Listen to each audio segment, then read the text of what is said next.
नमस्कार. महाराष्ट्रातील तमाम माता भगिनींचं पुन्हा एकदा आपल्या चॅनलवरती सहर्ष स्वागत आहे. लाडक्या बहिणींसाठी अतिशय मोठी अपडेट्स या ठिकाणी आलेली आहे. सगळ्यात मोठी बातमी या ठिकाणी असणार आहे लाडक्या बहिणींसाठी. कारण की आपल्याला माहिती आहे की आपल्याला जो जून महिन्याचा हप्ता आहे ना, हा हप्ता आपल्या अकाउंटवरती जमा झालेला आहे. परंतु रत्नागिरीतून एक मोठी बातमी, मोठी अपडेट्स या ठिकाणी समोर येत आहे. रत्नागिरीतल्या जवळ लाडक्या बहिणींना मोठा झटका या ठिकाणी बसलेला आहे. कारण की जवळ 1,05,000 ज्या लाडक्या बहिणी आहे यांचा जो लाभ आहे ना ₹1500 हा कायमचा इथे बंद झालेला आहे.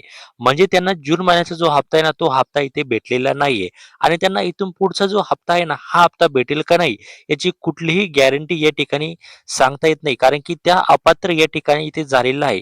त्यांचा जो लाभ आहे ना, तो इथे बंद झालेला आहे. आता यामागचं नेमकं कारण काय आहे? या इतक्या लाडक्या बहिणी रत्नागिरी जिल्ह्यामध्ये का अपात्र झालेले आहेत? त्याचं कारण आपण या व्हिडिओच्या माध्यमातून या ठिकाणी ते बघणार आहोत आणि त्यानंतर जुलैचा हप्ता आपल्याला कधी भेटू शकतो ते सुद्धा या व्हिडिओच्या माध्यमातून आपण इथे बघणार आहोत.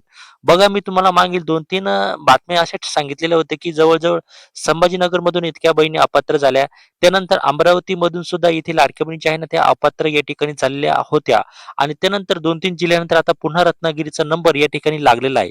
आता या रत्नागिरीतल्या लाडक्या बहिणी का अपात्र झाल्या, ते या ठिकाणी आपण इथे बघणार आहोत. बघा रत्नागिरी जिल्ह्यात मुख्यमंत्री माझी लाडकी बहीण योजनेअंतर्गत केलेल्या अनेक महिलांना मोठा धक्का या ठिकाणी बसलेला आहे. जिल्ह्यातील तब्बल 1,05,521 महिलांचे जे अर्ज आहे ना, हे अपात्र ठरवल्यामुळे त्यांच्या खात्यात योजनेचा हप्ता जमा झालेला नाही. म्हणजे जून महिन्याचा जो हप्ता आहे ना, तो त्यांच्या अकाउंटवरती इथे जमा झालेला नाही.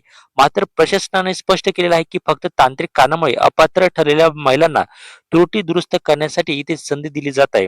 बघा, इथे प्रशासनाने सांगितलेलं आहे, की त्यांची त्रुटी दुरुस्त करण्यासाठी त्यांना संधी देण्यात आलेली आहे. म्हणजे त्यांनी जेव्हा ई-के-वाय-सी केलेली होती, तेव्हा त्यामध्ये काहीतरी तांत्रिक चूक झालेली होती आणि त्यामुळे त्यांना एकदा संधी या ठिकाणी देण्यात आलेली आहे.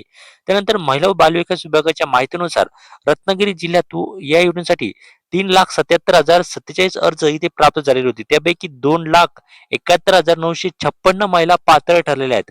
त्यांच्या बँक खात्यात योजनेची रक्कम जी आहे ना, ही जमा करण्यात आलेली आहे. उरलेले जे अर्ज आहे ना, हे विविध कारणामुळे इथे अपात्र इथे करण्यात आलेले आहे. परंतु या ठिकाणी प्रशासनाने स्पष्ट इथे सांगितलेलं नाही.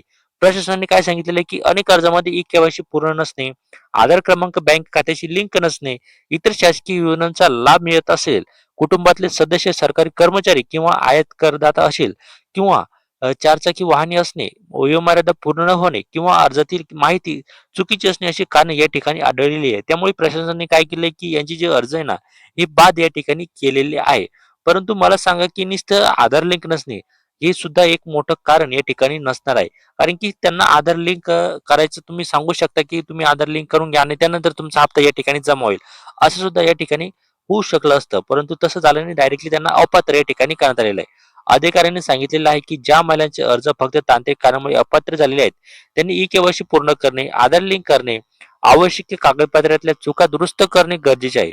त्रुटी दूर केल्यानंतर पात्र महिलांना योजनेचा जो लाभ आहे ना, तो या ठिकाणी भेटणार आहे. म्हणजे या ठिकाणी त्यांना अजून सुद्धा एक संधी या ठिकाणी देण्यात आलेली आहे, असं आपण या ठिकाणी म्हणू शकतो.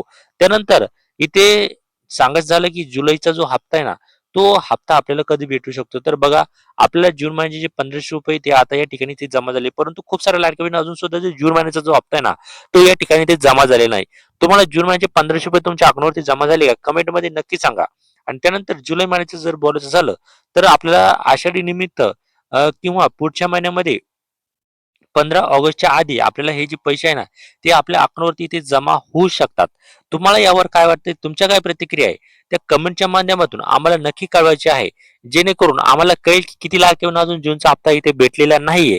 त्यानंतर रत्नागिरीतल्या लाभार्थी ज्या राधिका पांचाळे यांनी शासनाने सतत के-वाय-सीच्या नावाखाली महिलांना त्रास होत असल्याची भावना इथे व्यक्त केलेली आहे. प्रशासनाने ज्या महिलांचे अर्ज अपात्र आहेत, त्यांना संबंधित विभागाने तातडीने संपर्क साधून आवश्यक दुरुस्ती करून घ्यावी असं आवाहन या ठिकाणी करण्यात आलेलं आहे. तर आजच्या व्हिडिओमध्ये इतकंच. भेटूया एका पुढच्या नव्या व्हिडिओमध्ये. तोपर्यंत धन्यवाद. Take care. All the best.